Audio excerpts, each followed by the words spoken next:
I'm going to tell you how to play the inata flute. The inata flute actually are three flutes. You have a small flute, a medium flute and a big flute. Every flute has two holes, and with those two holes you actually can play four notes. And that's because we use a cross finger system. I will silence the bigger flutes now and let you hear the smaller flute to see how that works.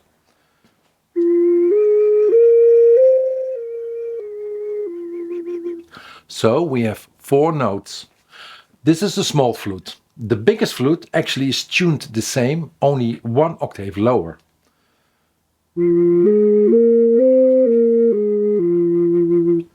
And then we have the middle flute, and the middle flute, that's the flute that gives the tuning to the instrument. So this instrument, you can see in the middle, is tuned in B flat. So this instrument, this vessel, is tuned in B flat. What's so special about the inata flute? That it's not a melody solo instrument, but it's a harmonic instrument. A little bit the same as the handpan. That means that any combinations of holes you make, it's always a harmony. I will show you.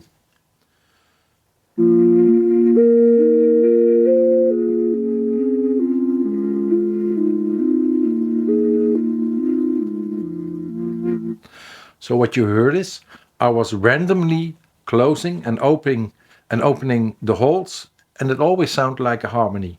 The way to blow this instrument, what you do, if you're able to whistle, but then you don't make a noise.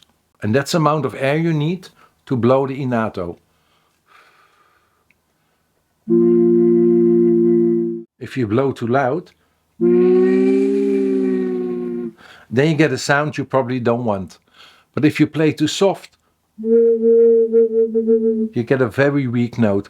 So try to stay in the balance, and when you listen to the flute, it will tell you what is the best volume. So how to play with long notes. Imagine you are at the ocean, on your surfboard in the water. You're waiting for the wave to come, and when the wave comes, you jump on, and as long the wave is strong, you do your thing, and before the wave breaks, you jump off again. With the innato it's the same. You have a certain length of breath. So when your breath is steady and strong, you blow. And before you're out of air, you stop playing. You take a new breath, and then you play again. Now some people think it's a pity you cannot play continuous, but the experience is when you play in short waves and you take a breath and you play again, people that are listening will start breathing with you and you ride a wave together. There are numerous ways to play the innato flute. You can play just randomly long notes like this.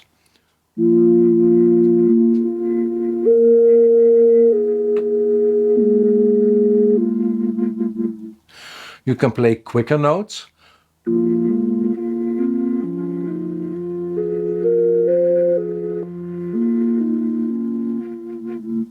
You can play staccato, and that you do by using the t, like you say t in the flute.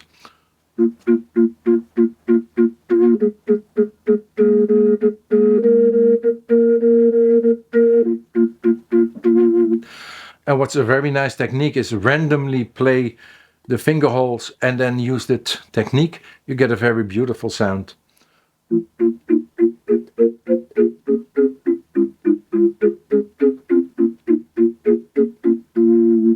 Or you can even play stronger with more rhythm.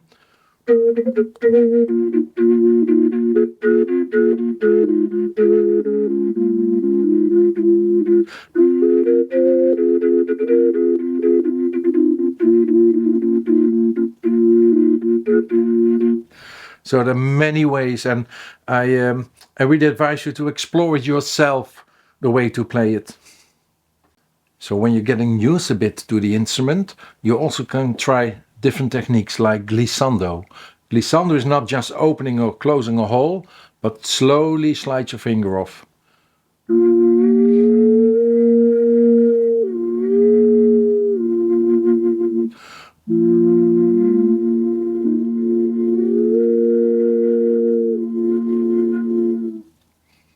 Another way to put an effect on the sound is not by using the t, like I explained before, but with tapping on the finger holes.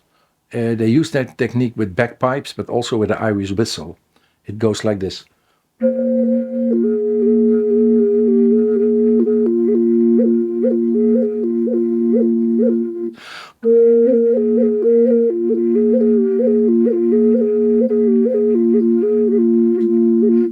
Where with the nady and the double flute, normally you play from your emotion and you tell a story. It's more from the player to the public. With the innato is a lot of time used to set up a ceremony, to create a safe space for everybody. So I advise you, when you play the innato in a group, small group or a big group, try to be a listener yourself. So don't go and perform what you do, and don't show your tricks, but play something and then feel what you get back from the group, and participate on that. That's a beautiful way to create a nice space together.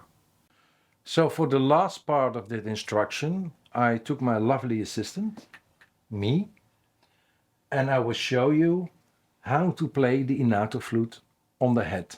That sounds a bit funny, but actually the innato flute is made to play on the head of somebody.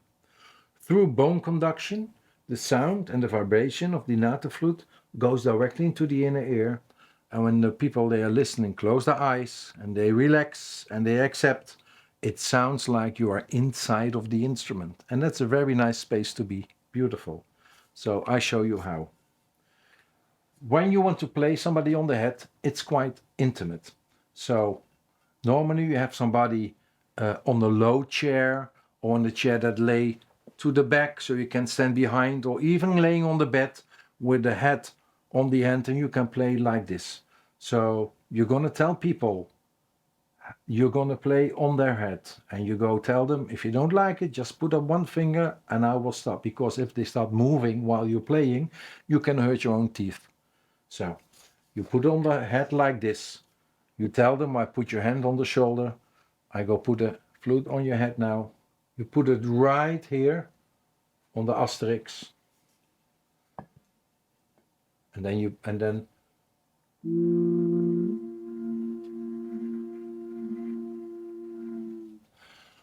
then I advise, when you play, don't do too much in the beginning. Just play one or two notes on the left side, do some things on the right side, do some things on the front, so people can hear the difference left, right, and front, and play low notes, and in the middle stop, and also listen back to see if you can hear the sound change, because my experience is when people open up to the sound, they will relax more, and actually their head is a resonator too, so the sound will change through that also.